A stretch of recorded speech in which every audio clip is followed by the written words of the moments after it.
Hello everyone, and I'm back again today with another book review. And the book that I'm having with me today is one of my favorite author, and he is none other than Chetan Bhagat. Yeah, so why Chetan Bhagat? I mean, why do I always have this habit of rushing back to Chetan Bhagat whenever I'm bored with all my self-help books? Is he's an amazing writer. He writes so simple.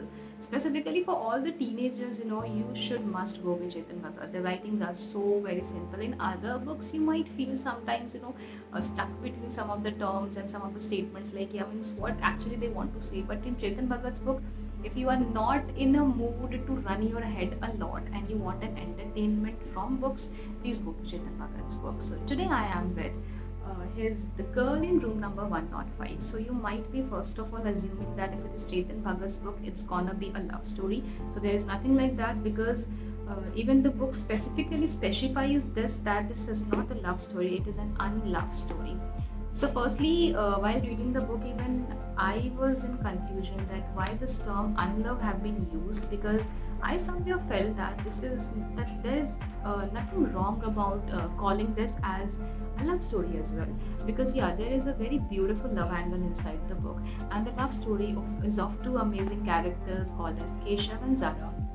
But the book starts when Keshav meets Chetan Bhagat on the flight, and he is somebody who actually narrates his own story to Chetan, and Chetan decides to write the story in the form of a book today. So, talking about Keshav Raj Purohit is an ex-IITian from Delhi, and as per the book, he was presently in the book, he was working in a coaching institute in Delhi with his friend Saurabh.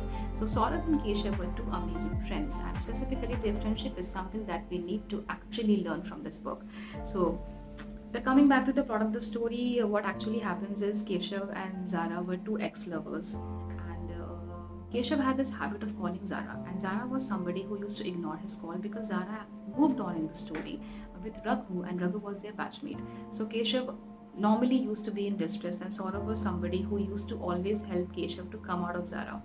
And because of this, Keshav had this habit of normally contacting Zara. And similarly, on Zara's birthday, Keshav got a text from Zara that she wants to meet him. And of course, Keshav became very excited and he decided to go and meet Zara. So, for meeting Zara, he has to go to Zara's hostel where he used to earlier meet Zara when they were in relationship. So, while uh, on the journey of meeting Zara, he was very excited. But when he enters Zara's room, and the room number of Zara was 105, so when Keshav enters Zara's room, the things are completely changed, and that is where the story takes an amazing turn. And specifically, I can say that the story starts from that plot only, where Zara is actually no more. He is not meeting Zara. He actually enters inside the room and he sees that Zara is dead. So I won't tell you that what happened further, because that is something that is your task. If you really want to know the story, you need to go and get the book and to study the book. But yes, I'll definitely tell you that the story ahead is gonna be very interesting, because Keshav and Saurabh become detectives for Zara. Saurabh, of course, for Keshav, and Keshav, of course, for his ex-lover. So yeah, one thing I want to tell you about this book, there are two specific things which I personally felt that has for everyone out there to be, get out from the book is: number one, the friendship of Keshav, Rajpurohit, and Saurabh, because they two were very good friends, and Saurabh as a friend was always there with Keshav. He could have also left his side while he was watching Keshav getting trapped into everything, but he was always standing with Keshav, and he was the one who always tried Keshav to be out of Zara while his moving on journey. Coming back to Keshav, Keshav was an amazing lover.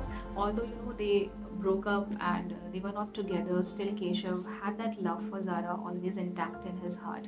And even after her death, he was having this very easy option to escape, but he opts to find out the killer, and he moves ahead just to get justice for his ex-lover. That is something very beautiful. So that is what I enjoyed about the book, and most importantly, the suspense part is very interesting. One can easily go out and read. So, why you should read this book?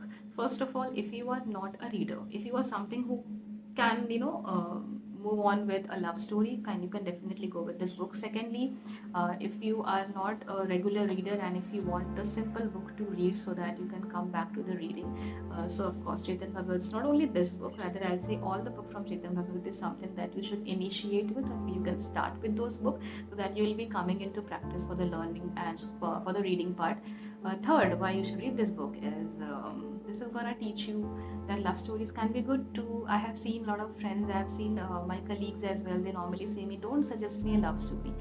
I don't know why. I mean, they find it very cool, and they find it and they glorify this thing that I am not into love stories. But I say rather you should at least read once, and then do tell me that you that why you are so much into dislike mode when it comes to a love story. Why not? It has a lot of things for you. It's being fiction or being a real love stories. I guess one should read. There's nothing wrong about in learning about relations as well. Why only to learn about self-help books? So yeah, so I enjoyed this book personally, and I feel that everybody out there, there are very rare people who dislike Chetan Bhagat. So if you are the one who likes Chetan Bhagat, this is also a good read. You will be enjoying reading this book as well. So that's a thumbs up from my side, and I'll see you in my next video. Till then, take care. Bye bye.